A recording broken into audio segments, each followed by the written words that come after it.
Muy buenas tardes. Le damos la grata bienvenida a esta reunión de predicación del Evangelio, que comenzaremos en esta primera parte, abriendo nuestra Biblia en el Evangelio de Juan.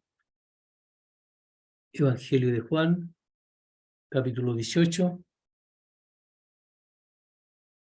Evangelio de Juan, capítulo 18, versículo 11.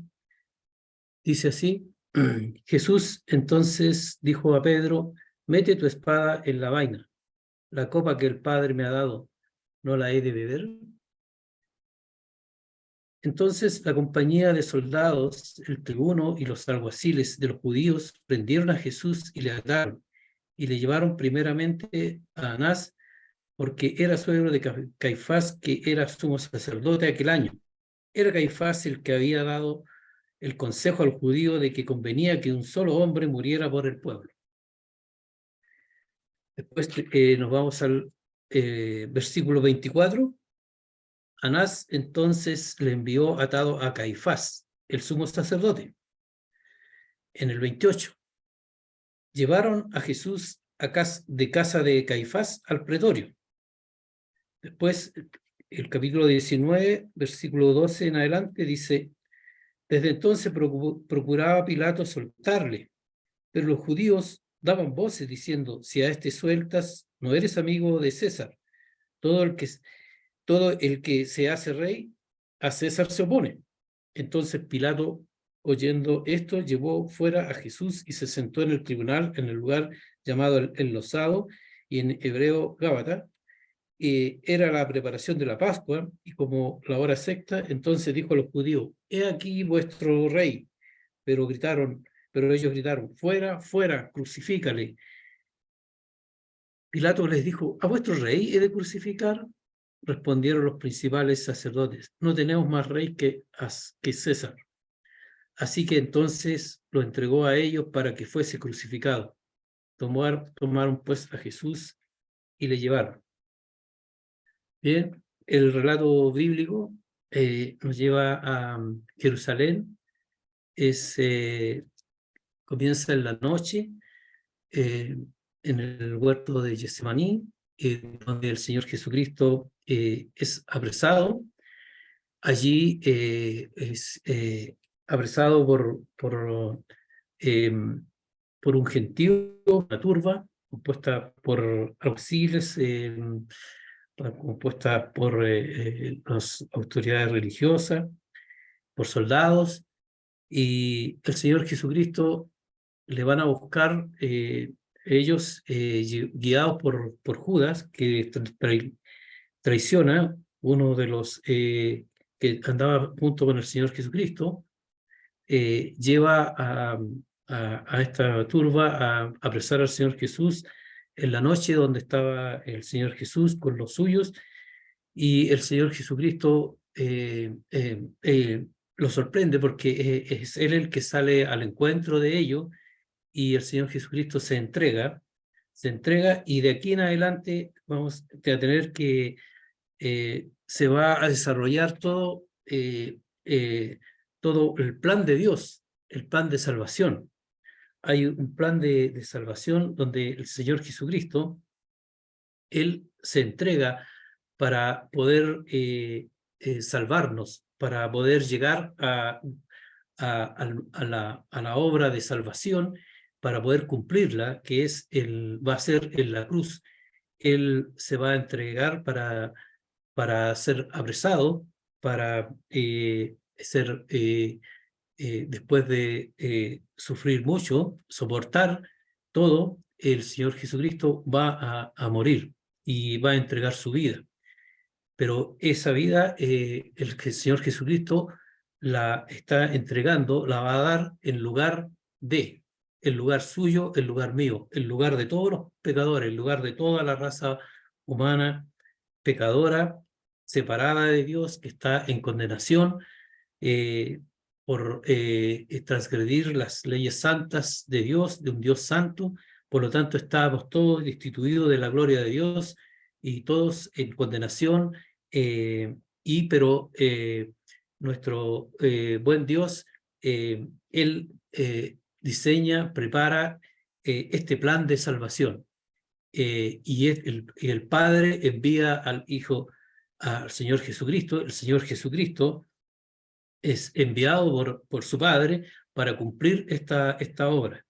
Y estamos en los momentos cruciales, finales, donde se va a cumplir el plan de salvación de nuestro Dios por medio de nuestro Salvador, el Señor Jesucristo, pero también al mismo tiempo se está desarrollando un plan malvado, el plan también de quienes no quieren que el Señor Jesucristo sea el Salvador, que salve, y eso lo hace el enemigo de Dios. El enemigo de Dios es Satanás, y Satanás actúa por medio de las personas malvadas, corazones malvados, pecadores, que se van a someter para hacer todo lo posible para que el Señor Jesucristo no cumpla esa obra de salvación.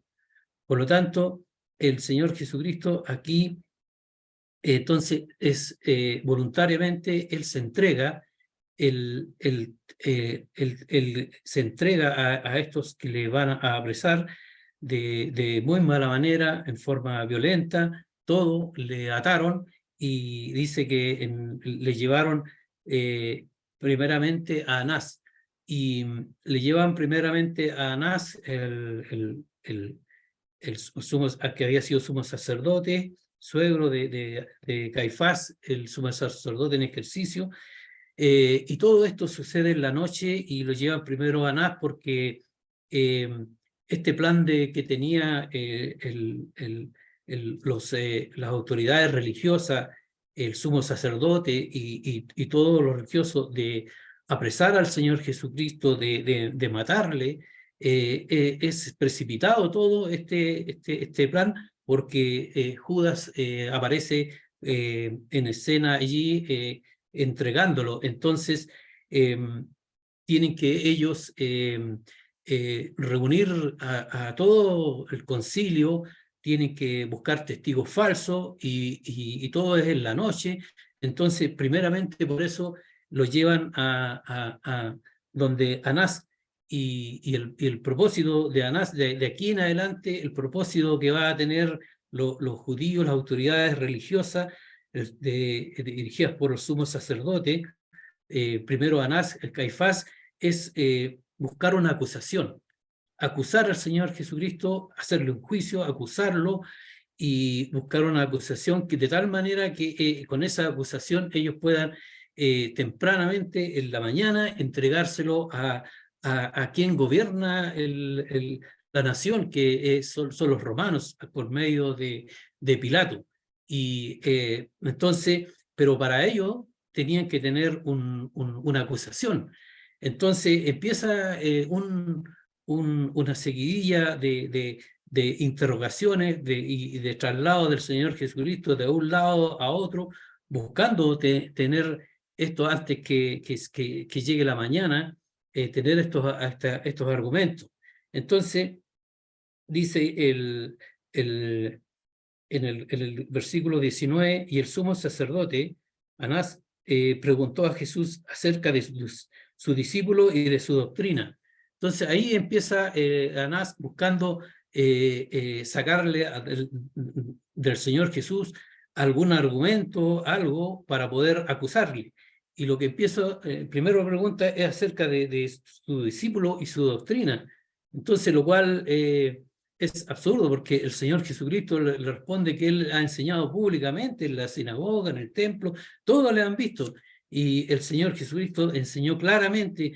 Tenemos estas grandes enseñanzas que hizo el Señor Jesucristo a través de los yo soy, ¿es cierto? Yo soy el pan de vida, yo soy la luz del mundo, yo soy la puerta, yo soy el buen pastor, yo soy la resurrección y la vida, yo soy el camino, la verdad y la vida, yo soy la vid verdadera.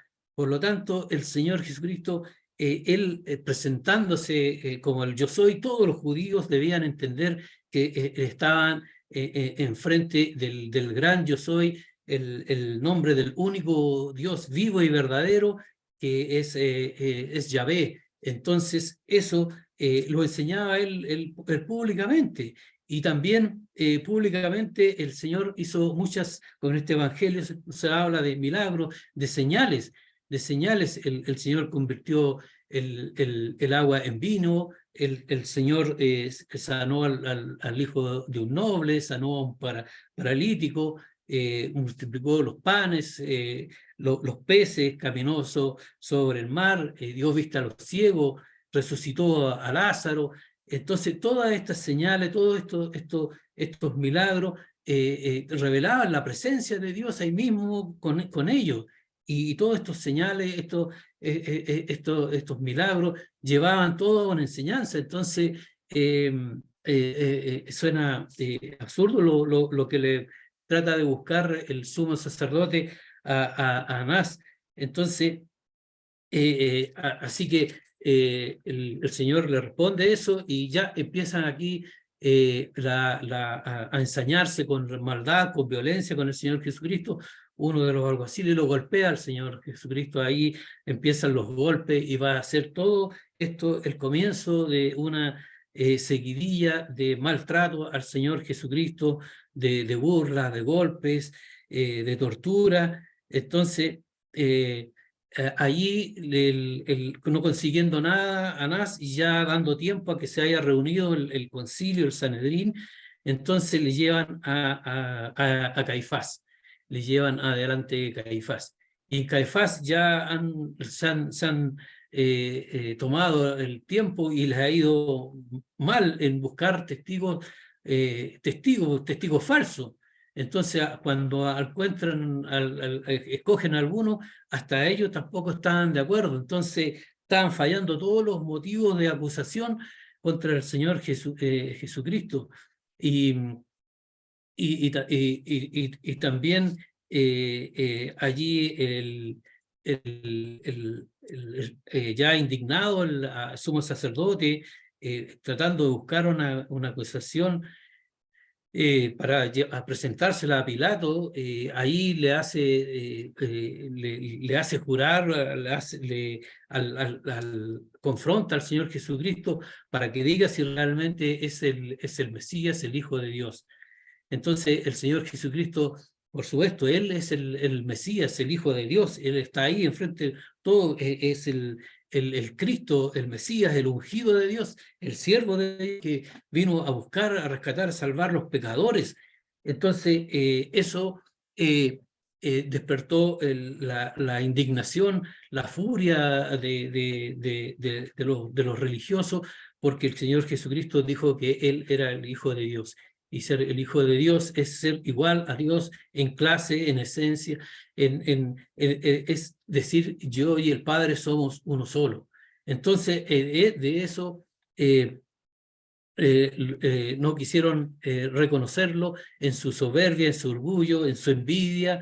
Entonces, ¿qué pasa ahí? Que después de eso, entonces, se lo hizo la mañana y lo llevaron lo llevaron a Jesús de casa de Caifás al pretorio. Lo llevaron allí delante de Pilato. Y Pilato lo primero que hace, le pregunta, ¿qué acusación trae contra este hombre? Es lo primero que hace Pilato. Y Pilato y el gobernador de la nación y los religiosos no se llevaban bien, entonces estaban allí solamente por conveniencia entre ellos. Pilato era un invasor, un conquistador de la nación, de los romanos, representante de los romanos allí, y le convenía dejarlos en su religión porque mientras les pagaran impuestos al imperio romano estaba todo bien. Y a su vez las autoridades religiosas y el sumo sacerdote y todo, mientras lo dejaran practicar su religión, estaba bien que fueran gobernados por un invasor. Entonces, no se llevaban bien, solamente estaban por conveniencia. Entonces, le pregunta, ¿qué acusación trae contra este hombre? Entonces ahí primero, lo primero que quiere saber Pilato. Entonces respondieron, le dijeron, si este no fuera malhechor, no te lo habríamos entregado. Si este no fuera malhechor. Entonces cambiaron, improvisando, no habían encontrado argumentos durante toda la noche de qué acusarle, entonces salieron directamente a decirle si este no fuera malhechor. Entonces, un hombre que hace el mal, un malhechor. Entonces, y además respondiendo de esa manera, como diciendo, estamos nosotros, las autoridades religiosas, diciéndote que este es un malhechor, y eso es, y punto. Entonces, esperando que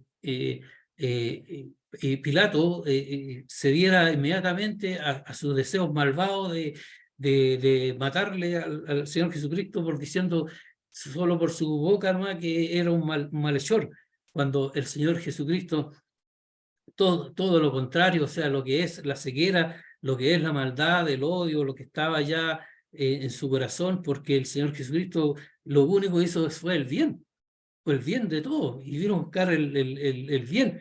Entonces le acusan de un malhechor para ver si con ese argumento se podía ser irrefutable y inmediatamente actuar a Pilato, mover a Pilato eso. Entonces les dijo Pilato, como tampoco si eran de amistades ni de nada, entonces Pilato no se convenció.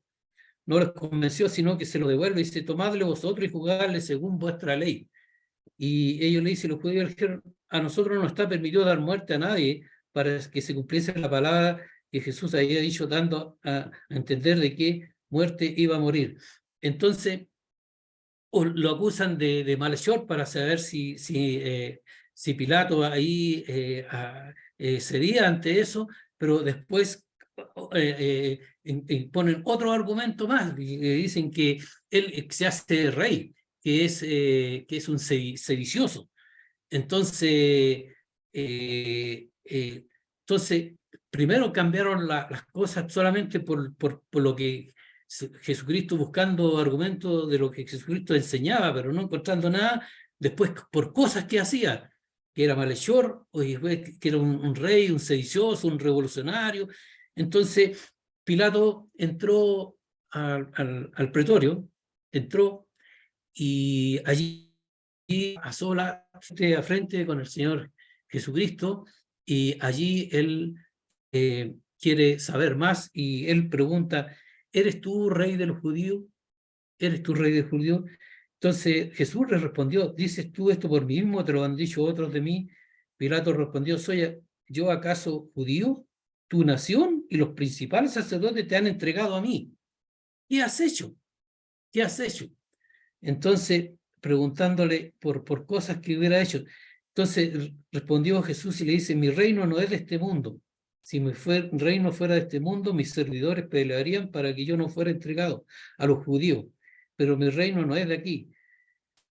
Entonces el Señor Jesucristo lo saca de la tierra, de los reinos, de los reyes terrenales de acá, y le habla de su procedencia, le habla del cielo, le habla de la divinidad, le habla del reino espiritual, del reino ese, el que todos los que creen aman la verdad, y el Señor Jesucristo es el camino, la verdad y la vida. Entonces, Pilato empieza a hacer más preguntas. Luego, ¿eres tú rey? Respondió Jesús, tú dices, yo soy rey. Yo para esto he nacido y para esto he venido al mundo, para dar testimonio a la verdad. Entonces, después de eso, dice en el 19, no, dice el 18 ahí, el 38, le dijo Pilato, ¿qué es la verdad? Y cuando hubo dicho esto, salió otra vez a los judíos y les dijo, aquí está Pilato declarando, yo dice, lo primero dice, sale, después de escuchar al Señor Jesucristo, le dice, yo no hallo en él ningún delito. Gran verdad, dijo Pilato, no iba a hallar nunca un delito, y nadie hallará un delito. Señor Jesucristo puede decir, ¿quién de vosotros me redarguye de pecado? Nadie. Ni aquí, ni sus enemigos, nadie. Entonces, ningún delito impecable, santo, sin mancha. No se halló engaño en su boca. Así era el Señor Jesucristo. Así que estaban ahí en un interrogatorio que en realidad no tenía sentido, no tenía, salvo la maldad, el odio, y dice, pero vosotros tenéis la costumbre que os suelte a uno en la Pascua. Entonces, Pilato, al darse cuenta que no conseguía nada, incluso diciéndole a la autoridad religiosa, a los que estaban ahí, que no hallaba ningún delito, que no los convenció tampoco. No convenció, estaban decididos a que le diera darle muerte al Señor Jesucristo los religiosos. Entonces, Pilato, queriendo buscar que otros tomaran la decisión, porque para él el Señor Jesucristo no había cometido ningún delito, pero él no quería tomar una decisión pensando que fuera impopular y eso a tener problemas para él. Entonces, ¿qué hizo, qué hizo Pilato? Dijo, hay un preso, hay un sedicioso, estoy seguro que él seguramente pensó así, que como él tenía derecho, facultades de hacer una amnistía, de que soltar un preso de la cárcel, y tenía al Señor Jesucristo ahí a su lado y tenía a otro sedicioso. Entonces dijo, voy a entregarles a Barrabás. Seguro que la multitud va a escoger a Barrabás. Entonces, ellos que escojan y no yo. Y salió, pero en realidad eh, la multitud escogió que Barrabás fuera librado y el Señor Jesucristo fuera crucificado. Le salió todo lo contrario a Pilato. Pilato. Entonces, por eso decía, pero vosotros tenéis la costumbre de que os suelte uno en la Pascua. ¿Queréis pues que os suelte el rey de los judíos? Entonces, todos dieron voces de nuevo diciendo, no a este, sino a Barrabás, y Barrabás era ladrón. Entonces, tuvo que cumplir con eso, complaciendo a la multitud, soltando a Barrabás, soltando a este sedicioso, y ahí podemos pensar en este Barrabás, un ladrón, un sedicioso, que él, cuando escuchaba los gritos de la multitud, Barrabás, Barrabás, sabía que él iba a morir, pero cuando se dio cuenta que lo que gritaban era que él iba a ser librado, porque otro iba a ocupar su lugar. Y hizo Barrabás, y Barrabás decía, yo salgo libre porque hay otro que ocupó mi lugar. Y eso nos habla ya espiritualmente del principio de la sustitución, lo que venía a ser Jesucristo. Ahí, literalmente, ¿cierto? Va a ocupar el lugar de Barrabás, pero allí en la cruz va a ocupar el lugar suyo, el lugar mío, el lugar nuestro, el Señor Jesucristo, el justo, el sin mancha, el sin pecado, el que no merecía morir. Él va a ocupar nuestro lugar para morir, para pagar la culpa mía, la culpa suya, la culpa del pecador, sustituyendo una sustitución, el justo por los injustos. Así que, y después Pilato, como se dio cuenta que no consiguió eso, lo que buscaba, el librar al Señor Jesucristo, entró con Jesús y se lo entregó a los soldados. Y aquí los soldados, en una forma abusiva, en una forma indolente, en una forma malvada, allí toman al Señor Jesucristo para torturarle, pero burlarle. Como ya se hablaba de rey, primero le sacaron su ropa, los azotaron hasta que su sangre salía por sus espaldas, por su cuerpo, y después de eso le pusieron un manto, una tela áspera, dura, con el dolor de todas sus recientes heridas y todo, y después eligieron una corona de espinas y se la clavaron en su cabeza.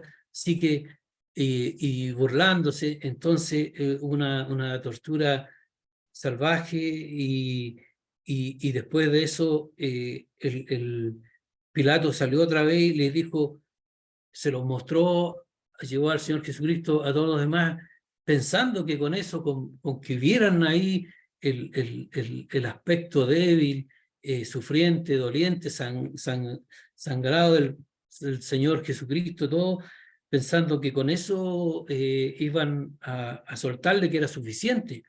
Pero ellos, y diciéndole él también, pues yo no hallo ningún delito en él. Entonces, la multitud y todo gritaban, crucifícale, crucifícale. Y él seguía insistiendo, yo no hallo delito en él. Entonces, el, eh, el Señor de nuevo dice, cuando Pilato oyó decir esto, tuvo más miedo. Oyó decir, dice que él se hizo hijo de Dios. Entonces, cuando los religiosos le dijeron que él se había hecho hijo de Dios, Pilato no entendía, pero tuvo miedo, tuvo temor. Entonces, ya le preguntó el Señor, de nuevo, Pilato, enfrente del Señor, al frente del Señor Jesucristo, le pregunta, ¿de dónde eres tú? Mas Jesús no le dio respuesta. A mí no me hablas, no sabes que tengo autoridad para crucificarte y tengo autoridad para soltarte. Respondió Jesús, ninguna autoridad tendrías contra mí si no te fuese dada de arriba. Por lo tanto, el que a ti me ha entregado, mayor pecado tiene. Entonces, Pilato, tratando, ya no sabía qué hacer, confundido, estuvo al frente del Señor Jesucristo, se dio cuenta de quién tenía al frente, cómo soportó humildemente, cómo soportó tanta humillación, tanto dolor. Nos imaginamos todo el efecto que podría haber sentido, el impacto estremecedor en Pilato, conmovedor, pero él, conociendo la verdad, estando con la verdad, estando con el Señor Jesucristo, no tomó una decisión, no actuó conforme a la verdad, no dio, no basta con, por eso, persona amiga, querida, que escucha el Evangelio, no basta con conocer el Evangelio, no basta con leerlo, no basta con recibirlo, no basta con ir a reunión, no basta con tener con inteligencia, con tener información, sino que hay que tomar una decisión, recibir al Señor Jesucristo como Señor y Salvador en tu corazón, en tu vida, una decisión completa, sin mirar a las multitudes, sin mirar a los demás, sin mirar, Pilato sacaba cuenta y decía que voy a perder, aquí tengo la verdad, pero voy a perder mis privilegios, mi puesto, mi autoridad. Entonces, ahí mirando a los demás es pura perdición. Mira al Señor Jesucristo, míralo allí en la cruz, Él el Salvador sufriente allí, Él ocupando tu lugar, ocupando mi lugar, y tienes que responder a Él personalmente, personalmente. Entonces, ¿qué pasó con los judíos? Entonces dice, allí finalmente le dijeron a Pilato que él como rey se oponía a César y que ya no sería más amigo del César. Entonces, eso a Pilato realmente fue el lado que se inclinó, el lado de seguir ocupando su autoridad, sus lugares de privilegio y no seguir la verdad y no recibir al Señor Jesucristo. Y lo entregó. ¿Acaso he de crucificar a vuestro rey, de crucificar? Respondieron los principales, no tenemos más rey que a César, así que entonces lo entregó a ellos para que fuese crucificado. Tomaron pues Jesús y lo llevaron. Entonces, ¿por qué el Señor Jesucristo soportó tanto? ¿Por qué? ¿Por qué Dios lo permitió? Por amor a ti, por amor a mí. Por eso el Señor Jesucristo, angustiado y él y afligido, como decía la profecía, no abrió su boca. Como oveja fue llevado al matadero, como cordero delante de sus trasquiladores.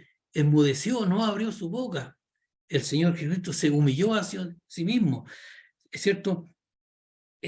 Porque también Cristo murió por los pecados, el justo por los injustos, para llevarnos a Dios, para Dios. Al que no conoció pecado, Dios lo hizo pecado por nosotros, nos sustituyó por nosotros, para que nosotros fuésemos hechos justicia de Dios en él. Así nos dice la Escritura. Por eso, amigo, persona amiga, tienes que responder ante tal plan de salvación, ante tal amor de nuestro Salvador, el Señor Jesucristo. Todo lo hizo, todo lo soportó, un amor que sufre, que lo soporta, un amor que muere por ti y por mí, inmerecido, y es un regalo. Es nuestro ruego, nuestra oración, que recibas al Señor Jesucristo como Señor y Salvador de tu vida, y tus pecados serán perdonados, tus pecados serás absueltos, serás libre, libre de la esclavitud del pecado. Que el Señor añada bendición a los puestos. Gracias. Muy buenas tardes a todos. Espero que se encuentren todos muy bien en sus casas, que es un gusto poder así también entregar el mensaje de salvación. Así que rápidamente vamos a Marcos, vamos al Evangelio de Marcos, el capítulo 2. Vamos al Evangelio de Marcos, el capítulo 2, un poco de contexto, ¿cierto? Para mientras están buscando allí en sus Biblias.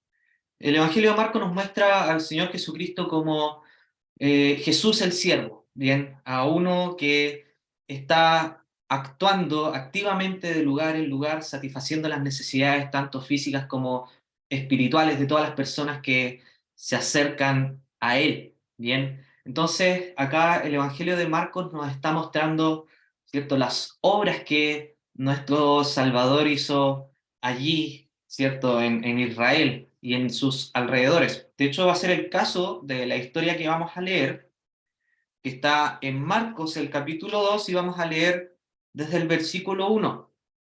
Bien, así que Marcos, el capítulo 2, desde el versículo 1 al, al 11. Dice así: entró Jesús otra vez en Capernaum después de algunos días y se oyó que estaba en casa. E inmediatamente se juntaron muchos, de manera que ya no cabían ni aún a la puerta, y les predicaba la palabra. Entonces vinieron a él unos trayendo un paralítico, que era cargado por 4. Y como no podían acercarse a él a causa de la multitud, descubrieron el techo de donde estaba, y haciendo una abertura, bajaron el lecho en el que yacía el paralítico. Al ver Jesús la fe de ellos, dijo al paralítico: Hijo, tus pecados te son perdonados. Estaban allí sentados algunos de los escribas, los cuales cavilaban en sus corazones: ¿por qué habla este así? Blasfemias dice. ¿Quién puede perdonar pecados sino Dios? Y conociendo luego Jesús en su espíritu que cavilaban de esta manera dentro de sí mismos, les dijo: ¿por qué caviláis así en vuestros corazones? ¿Qué es más fácil, decir al paralítico: tus pecados te son perdonados, o decirle: levántate, toma tu lecho y anda? Pues para que sepáis que el Hijo del Hombre tiene potestad en la tierra para perdonar pecados, dijo al paralítico: a ti te digo, levántate, toma tu lecho y vete a tu casa. Entonces él se levantó enseguida y tomando su lecho salió delante de todos, de manera que todos se asombraron y glorificaron a Dios, diciendo: nunca hemos visto tal cosa. Hasta aquí la palabra del Señor. Finalmente leímos hasta el versículo 12, así que es, por supuesto, una bendición que podamos tener la palabra del Señor en nuestras manos. Bien, entonces también el Señor Jesucristo nuevamente está en Capernaum. Bien, esto es una ciudad que queda en el mar de Galilea, bien, en la provincia de Galilea, donde está cerca de Caná y está cerca de Nazaret, que es de donde nuestro Señor creció. Bien, y por supuesto no pasa inadvertida su presencia en esta ciudad. Por lo tanto, llega a una casa, no se sabe si es la casa de Pedro, si es la casa de alguno de sus otros discípulos, pero aún así él llega a una casa, como era costumbre en la antigüedad, de poder recibir a personas allí en sus hogares, y como dije, su presencia no pasa desapercibida y comienzan a llegar muchas personas. Personas para poder escuchar, personas para poder saber quién era este hombre que hablaba maravillas, que hacía maravillas, que había, cierto, estado predicando recorriendo Galilea, predicando hace unos momentos, unos días atrás, ¿bien? Y se juntó tanta gente que ya no había paso para poder llegar hacia él. ¿Y qué es lo que ocurre? El versículo 3 nos dice que vinieron a él unos trayendo un paralítico que era cargado por cuatro. Otros evangelios nos dicen que eran los amigos de este paralítico. Bien. Ellos también, por supuesto, puede haber sido que habían escuchado acerca de este hombre que hacía milagros, de este hombre que predicaba la palabra de Dios y traían a su amigo eh, para poder ser sanado por nuestro Salvador. Lo hermoso acá es que ellos tenían fe y puede ser de que al ver a tanta gente pudieran haber dicho, no, sabes que vamos a volver mañana. Tal vez ya no hay forma de poder llegar hacia él, pero aún así buscaron la forma y encontraron la oportunidad de poder descubrir el techo de la casa donde él estaba. Movieron cielo, mar y tierra con tal de poder llegar a los pies del Señor y poder llevar allí a su amigo. Lo cual muestra la fe y sobre todo la amistad, la verdadera amistad. Creo que aquí igual hay una enseñanza para nuestros hermanos, para nosotros, ¿bien? Sobre nuestra fe de poder llevar a nuestros amigos a Cristo, poder llevar a aquellos que conocemos a Cristo. A veces no vemos oportunidades, a veces vemos eh, que todo se está cerrando, que no hay oportunidad de poder llevar a Cristo, pero aquí vemos el ejemplo de ellos. Y llevaron a su amigo frente a todas las dificultades a los pies del Señor. Sacaron un techo, lo bajaron dice, bajaron el lecho en el que yacía el paralítico, bien, con tal de que él pudiese estar frente a este tremendo hombre, o como Marcos lo presenta, al siervo, a un siervo que está dispuesto a servir. Y bueno, el Señor Jesús, al ver la fe de ellos, dijo al paralítico, hijo, hijo mío, dice otra versión, hijo mío, tus pecados te son perdonados. ¿Qué podemos ver acá? El Señor Jesús no solo se fijó en su condición, sino que también Jesús es alguien que mira el corazón de las personas. Es alguien que mira un corazón y sabe que es un alma que está perdida, un alma que está en oscuridad y sobre todo un alma que necesita ayuda. Tal vez este hombre lo expresaba en la enfermedad que tenía en su cuerpo, así como también otros que tenían enfermedades como un leproso o como alguien que es ciego, un hombre que era manco, pero en este caso es un hombre que es paralítico. Pero el Señor se fijó en su corazón. Y todas las personas que no tienen a Cristo están en oscuridad y necesitan ayuda. Este hombre necesitaba una ayuda espiritual, necesitaba que alguien lo guiara hacia el verdadero camino, antes, ¿cierto?, que su sanidad física. Y se ve también la prioridad de nuestro Salvador aquí en esta tierra. Él vino a buscar y a salvar lo que se había perdido, dice uno de los evangelios. Él es el siervo, aquel que iba a cargar con nuestros pecados. Ese es su propósito en esta tierra. Y lo demuestra en este milagro. ¿Qué es lo primero que hace? ¿Qué es lo más importante? Sanar su alma. Hijo, tus pecados te son perdonados. A veces nosotros también tendemos a buscar al Señor por sanidad física. Otras personas lo hacen también. Oraciones y otra clase de ritos. Pero lo importante, estimados, es el alma y es lo primordial. Es lo primero que uno debe pensar, la sanidad del alma. Y aquí vemos la prioridad. El Señor mira su alma y ve que sus pecados no son perdonados, por lo tanto, ¿qué es lo primero que dice? Tus pecados te son perdonados. Y aquí aparece un grupo de personas, bien, que acá dice los escribas. Hay otros evangelios que lo complementan diciendo que eran los fariseos y los principales sacerdotes. Bien, entonces eran líderes religiosos, líderes que estaban en la época de Israel siguiendo una secta que tenían como su propio Dios la ley. Bien, se podría decir esto, no era que siguieran tanto a Dios, sino que seguían a la ley y pensaban que la ley era Dios. Por lo tanto, la endiosaban, trataban de cumplirla al pie de la letra y añadían cosas que estaban fuera de la ley, bien, con tal de hacerla ver más santa.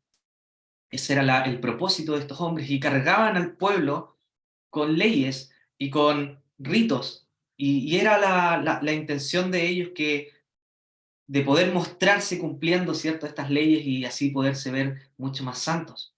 Estos eran estos hombres, ¿bien? Los escribas, aquellos que transcribían, ¿cierto?, los pergaminos de los profetas, que transcribían la palabra del Señor, los fariseos, ¿cierto?, aquellos hombres que tenían a su Dios como la ley, y los principales sacerdotes, que muchos también pertenecían a sectas judías, como los saduceos o algunos fariseos, ¿bien? Entonces ellos vieron esto y comienzan a dudar en su corazón, comienzan a cuestionar lo que están viendo, lo que oyeron, ¿bien? Porque primero, ¿cierto?, fueron perdonados los pecados de este hombre. Por lo tanto, ellos, ¿qué es lo que estaban pensando? Dice el versículo 7, ¿por qué habla este así? ¿Qué se cree este? Blasfemias, dice. ¿Quién puede perdonar pecados sino solo Dios? Y aquí el Señor en el versículo 8 ya deja entrever quién es Él. ¿Quién es Él? ¿Quién es aquel el que está parado frente a este hombre y se preocupó de poder ver la realidad espiritual de aquel que estaba frente a él y le perdonó sus pecados?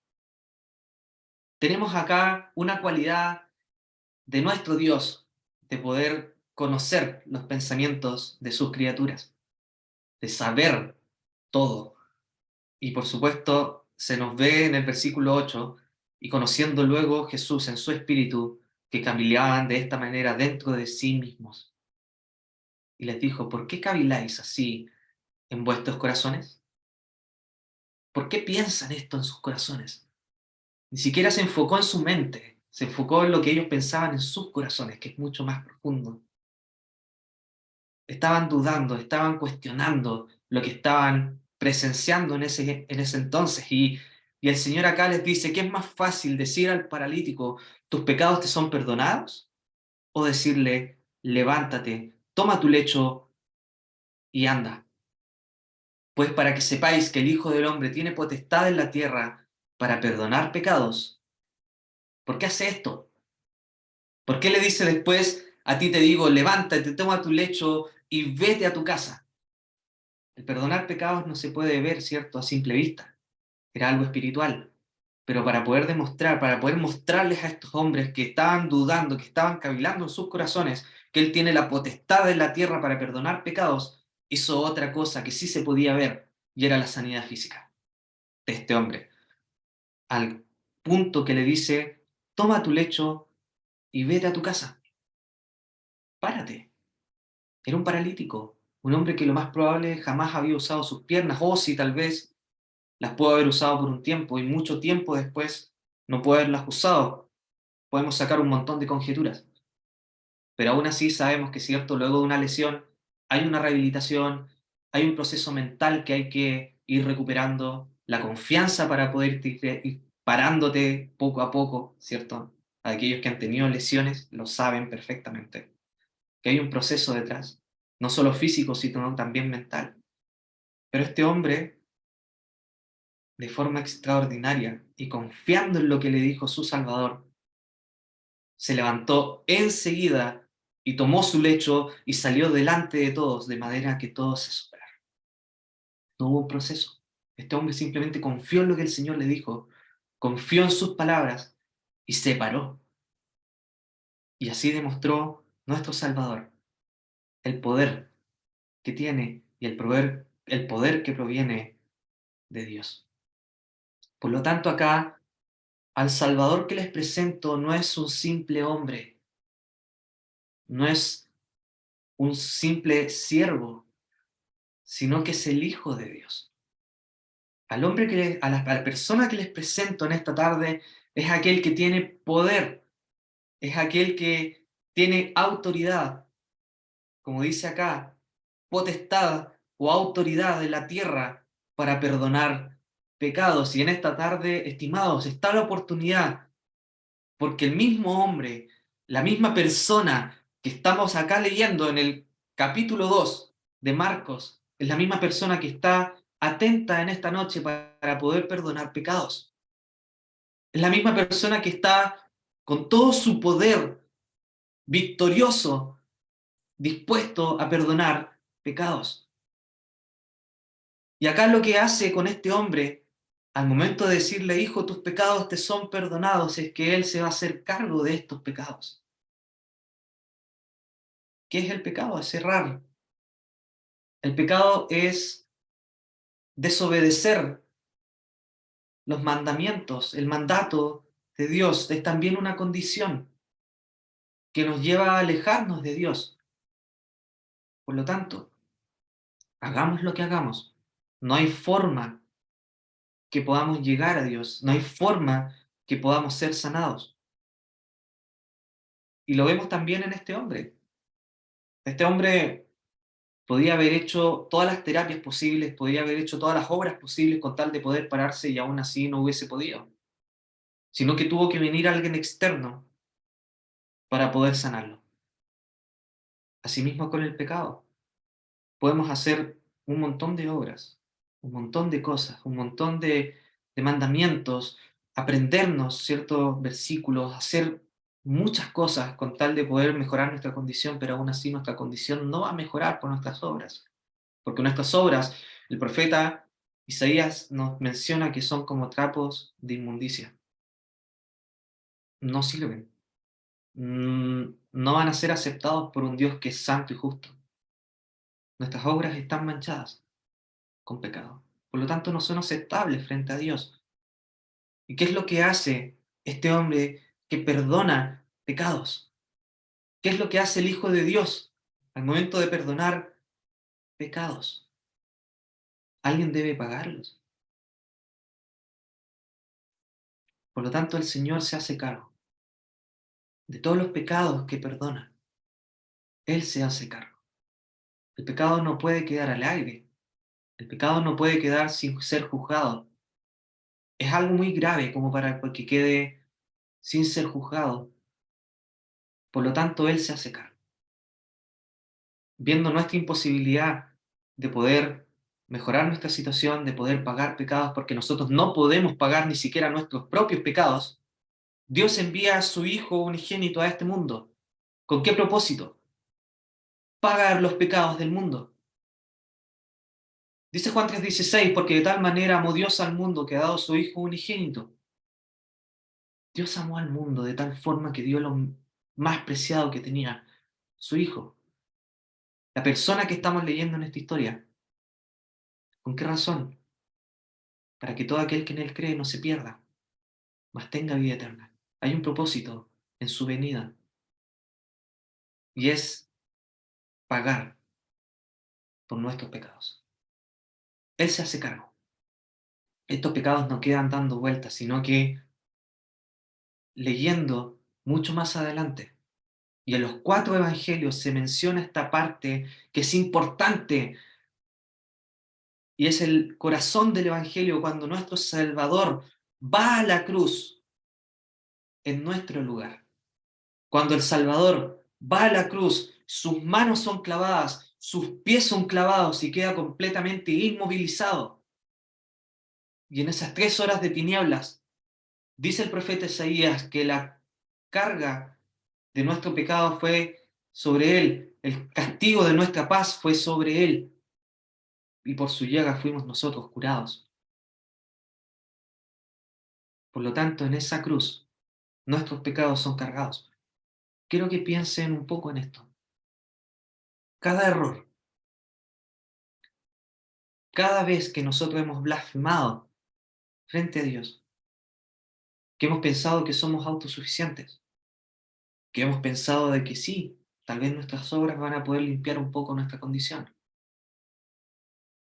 Todas esas mentiras, todas esas formas de vida alejadas de Dios, de su propósito, el Señor las vio, las analizó y decidió cargarlas por amor. Llevó nuestra acta, como dice el apóstol Pablo, y las clavó en la cruz, con tal de poder ser pagadas. Eso se hacía sobre todo cuando se compraba o se pagaba una deuda completa, ya está pagado. Que el Señor Jesucristo en esa cruz carga con nuestros pecados. ¿Y por qué razón? ¿Este hombre hizo algo para merecer ser sanado? Les pregunto. ¿Este hombre hizo algo para merecer ser sanado? ¿Hizo algo para poder ser perdonado? ¿Hizo alguna obra? ¿Dijo algunas palabras que al Señor lo conmovieron? Podemos leer y vemos que el paralítico no habla en ningún lugar. ¿Qué fue lo que hizo este hombre? Nada. No hizo nada. ¿Por qué? Porque la salvación es por gracia. Y la salvación proviene de Dios. Y Él la da. Es un regalo. Es un regalo que está disponible para todo aquel que cree. Por lo tanto, ¿qué hizo este hombre? Nada. ¿Qué puedes hacer tú? Nada. ¿Qué hice yo? Nada. Solamente confié. Este hombre confió. Sus amigos confiaron. Lo llevaron frente al Señor y le dijo, hijo, tus pecados te son perdonados. Si tú te acercas en esta tarde al Señor con tu condición, no importa la condición en la que estés. Hubo muchos que se acercaron leprosos frente al Señor, ciegos frente al Señor, paralíticos frente al Señor, con fiebre frente al Señor, endemoniados frente al Señor. El Señor vio sus corazones y los sanó. El poder de nuestro Salvador sigue vigente porque Él vive. En esa cruz carga, por lo tanto, con nuestros pecados porque Él quiso llevarlos. Y lo hizo para que en esta tarde tú pudieras pedir perdón por tus pecados, para que puedas arrepentirte. Lo hizo por amor. Y ese es el verdadero amor, aquel que da su vida por sus amigos. Y es por eso que tengo toda la confianza de poder decirte que sí, la puerta aún está abierta. Aquel que dijo, yo soy el camino, la verdad y la vida. Nadie viene al Padre si no es por mí. El camino está limpio, el camino está trazado. Solo hay que seguirlo. Solo hay que seguirlo. Él es el único camino. No te vas a perder con tal de poder llegar al cielo, no. Él es el único que puede llevarte. Y posteriormente, volviendo a la cruz, al momento de poder cargar con esos pecados, Él los paga. Y dice, Dios mío, ¿por qué me has desamparado? Refiriéndose a Dios como su juez, porque allí nos sustituyó, porque debíamos haber sido nosotros los que tenemos que haber sido desamparados, pero fue Él el que fue desamparado para que nosotros fuésemos amparados. Él sufrió el desamparo para que tú y yo, en un momento de nuestras vidas, pudiésemos clamar por ayuda y Él iba a estar allí para responder. Porque Él clamó por ayuda y solo escuchó silencio. Dios mío, ¿por qué me has desamparado? Él clamó y hubo silencio. Clamó ante un Dios juez. Nuestros pecados fueron cargados en Él y Él sufrió el castigo por nuestra paz.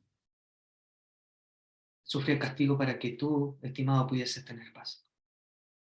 Y como dice nuestro Señor, citándolo a Él, doy una paz que el mundo no puede dar. una paz única, de un alma que es libre. Eso te ofrece. Ofrece libertad. El pecado encadena. El pecado impide avanzar. Figura también de estar paralítico. Pero el Señor, por supuesto, vence al pecado, vence a la muerte allí en la cruz, porque finalmente, cuando la obra ya está terminada, Él dice, consumado es, ahora y para siempre. La obra ya está hecha, no hay nada más que añadir. Es todo perfecto. Y eso nos da seguridad que tú y yo no podemos agregar absolutamente nada a la obra de salvación. La obra está hecha.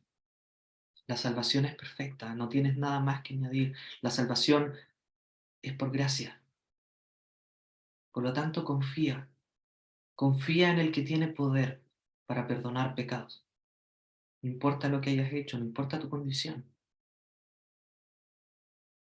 Él vino a salvar tanto a ricos y pobres y a los enfermos. Enfermos que necesitan ayuda. Por lo tanto, acércate a Él. ¿Y qué es lo hermoso, estimados? ¿Qué es lo lindo? ¿Qué es lo que nos reconforta a los que hemos creído? Es que Él va a volver. Va a volver a buscar a los suyos para poder estar junto con Él por toda la eternidad. ¿Y eso por qué lo sabemos? Porque luego su cuerpo fue sepultado. José de Arimatea, Nicodemo pidieron su cuerpo, lo llevaron a una tumba nueva, prepararon el sepulcro, pusieron un sello romano sobre la roca, pero al tercer día ese sello se rompió. Esa roca fue removida y la tumba está vacía. El cuerpo no fue robado, como pueden decir. Las mujeres no se equivocaron de tumba, como también pueden decir, sino que Él resucitó. Un ángel les confirmó y les dijo, ¿por qué buscáis entre los muertos al que vive? Él vive, porque venció a la muerte. La muerte no fue capaz de retenerlo, y gracias a eso es que nuestra fe tiene sustento. Lo que te estoy diciendo tiene sustento, porque Él vive. Y les muestra un Salvador que tiene poder para entregar su vida y tiene poder para volverla a tomar. A uno que tiene poder en la tierra para perdonar pecados. Y eso es lo que te insto en esta tarde, que puedas reconsiderar tu condición. Las obras no se pueden comparar con la obra que el Señor Jesucristo hizo en la cruz. Blasfemia sería poder decirte de que cualquier obra tuya o mía se podría comparar con lo que Cristo hizo en la cruz del Calvario. No hay obra que se compare con lo que el Hijo de Dios hizo allí. Ninguna. Esa obra es única. Se hizo una vez y para siempre. Por lo tanto, te insto a que puedas reconsiderar. Arrepiéntete de tus pecados.